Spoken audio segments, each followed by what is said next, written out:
See this man right here? His name is Robert Hendriks. If you are part of the Jehovah's Witness organization, then you are probably very familiar with this person. You see him speaking as a representative for the organization whenever there is a segment in the news where they need to speak to someone from the watchtower. This man, Robert Hendriks, is the man that they use to speak. Why is that? The reason that I'm speaking about this man is because when I was a Jehovah's Witness, I was in the Lindenhurst congregation in Long Island, and Robert Hendriks happened to be my presiding overseer. Robert Hendriks was very, when he walked into the room, everyone got quiet. Like, when he raised his hand to comment, everyone got quiet. When he gave a speech from the platform, everyone got quiet because he was a really good orator. He knew his Jehovah's Witness cult stuff. He knew the mind control, the program, the catchphrases. He knew the scriptures in the way that they posed it. And so because of that and his ability to intimidate, people essentially sat at his feet. And he knew that. He knew that he had this power to control, and everyone in the congregation believed everything that Robert Hendriks said. If Robert Hendriks said it, it was law. If Robert Hendriks said it, it's exactly the way that Jehovah God would have said it. They worshipped this man. They praised this man. And for me, because I was a female in the organization, I was taught to be subservient. And so as a pioneer, Robert Hendriks was the presiding overseer. And so I essentially obeyed everything that he said. If he asked me to take on a group or to go in field service or to be out longer, whatever it was he asked, you do it. Because the way that they program you is to think that the organization is God. This way, in order to have God, you must have the organization. So in order to have truth and for it to be able to be spoken properly, Robert Hendriks was the figure that you would look to. And because he knew this about himself, he was extremely arrogant. Robert Hendriks comes from a family that has a long line of serving as Jehovah's Witnesses. They had very big roles with the organization. Although their congregations that his father, Hendriks Sr., was presiding over, was also on Long Island, just right like Robert Hendriks, they both controlled different congregations. And they were put in that place by the head henchmen at the Watchtower Society. Yes, the Hendriks family was very well known. They were groomed so that they could shepherd the flock with arrogance. And they were groomed so that they can keep an eye and make sure that the little sheep are obeying God's laws because they are God. The religion, the organization is God, and so are the representatives, Robert Hendriks and his father.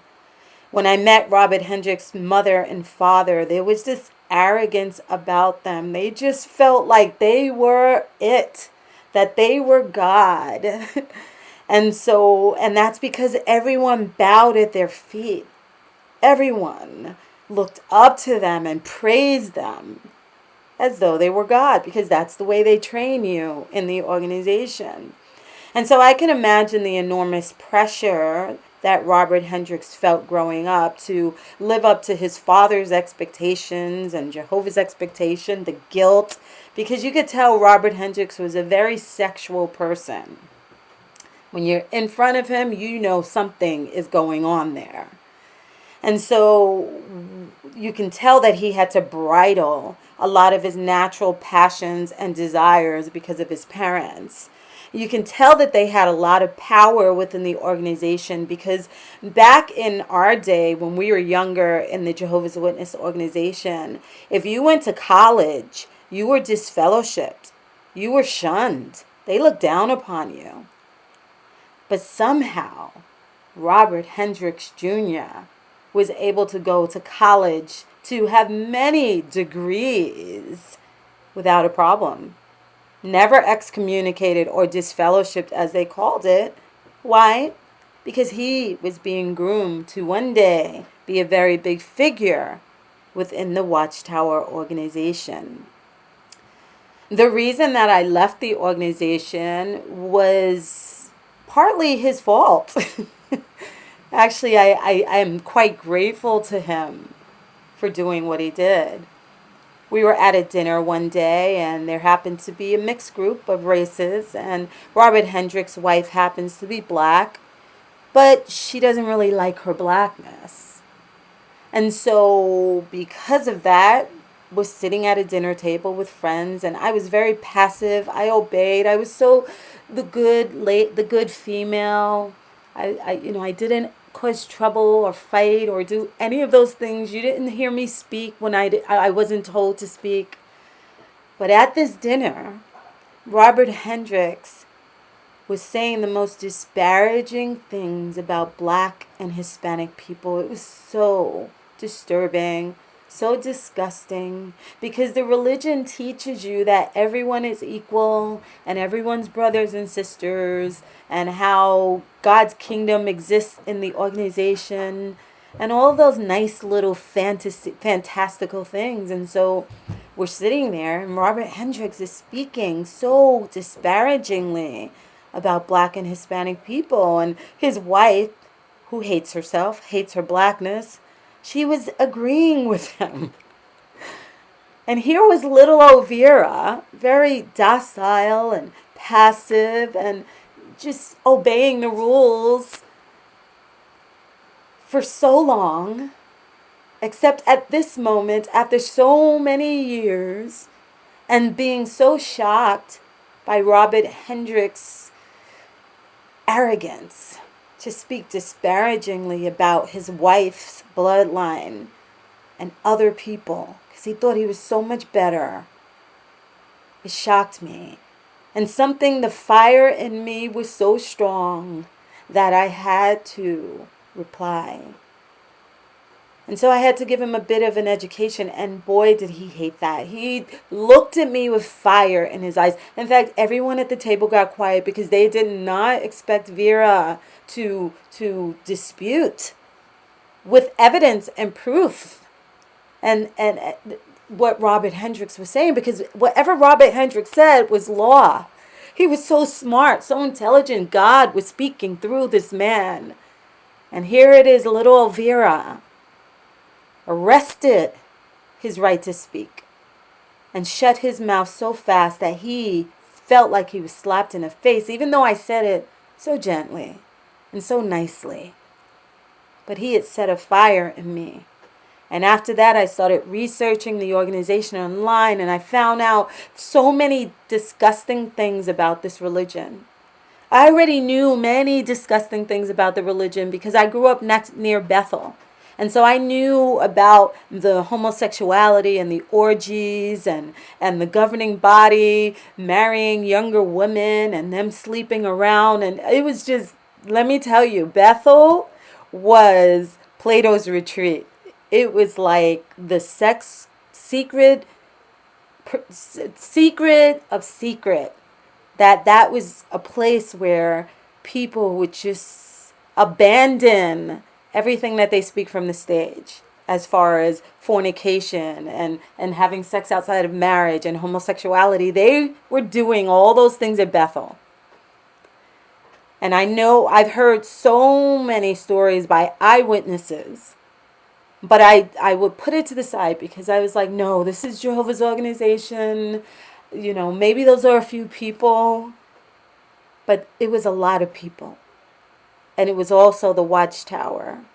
And in addition, finding out their false prophecies. So Robert Hendriks, I thank you for sending me on this journey to discover the truth about such a nasty, vile, and disgusting religion that you now represent on the news. You are the representative. You are the face that people see when they need to talk to the watchtower. And the reason that is because you have lots of secrets that the watchtower covered up for you as well. You did a lot of dirty. And I knew that. I saw it, but I kept covering it up. Not only your perversions, but you and your wife, Robert Hendriks. Do you know, guys, that they lived in their house in Bayshore, New York, Long Island, for years, and they never paid mortgage? They never paid their bills. They kept getting a lawyer that the watchtower would pay for and give to them. And that lawyer would keep them in their house without paying a dime on it. They pretended that they were at 9/11, that their building got some of the chemicals from 9/11, and their business essentially was destroyed, they said, because of 9/11. And they were so far from the ground zero, but they were able to get hundreds of thousands of dollars, and guess what, guys? They never paid it back.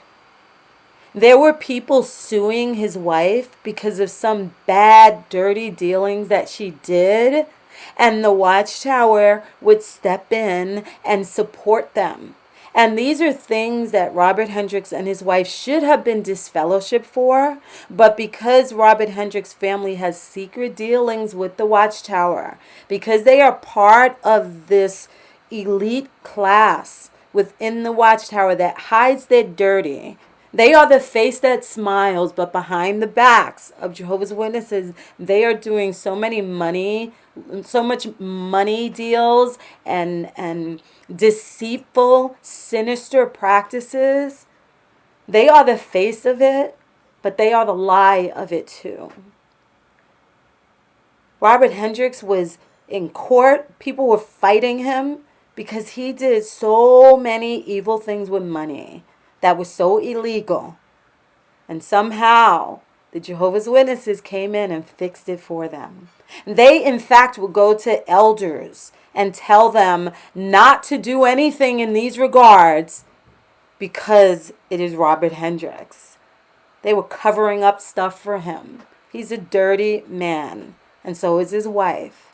And they got away with so much. And as a result of the watchtower bathing away their sins, Robert Hendriks now is one of the representatives and leaders that are in the forefront whenever you see a news segment be interview. It is Robert Hendriks that speaks. He has a very strong position, and I guarantee he's looking for to become a governing body member because he wants power. He's so conceited and into himself, and he feels he's better than everyone else. He is arrogance personified. And so he is seeking after great things for himself. And his secrets are so much worse than what I've explained. But I'm not going to put it out there today. I will another time. But this man is the devil. And he speaks like the devil for this organization. He will lie. He will swear to you that all is good. But inside, it's full of nothing but lies. And so next time you see this face of Robert Hendriks, and he plays the character of someone so good and so ethereal and so good, godlike, now you know the devil that's in front of you. Whenever you consider a man better than you, or an organization better than you, and you think that in order to have God, you need this man in front of you that's full of sins, you need the Bethel building that's full of orgies and sexual perversions, you need them to make you think that that's your connection to God, just remember the face of Robert Hendriks. Because he's full of every vile thing that you always felt guilty about within yourself.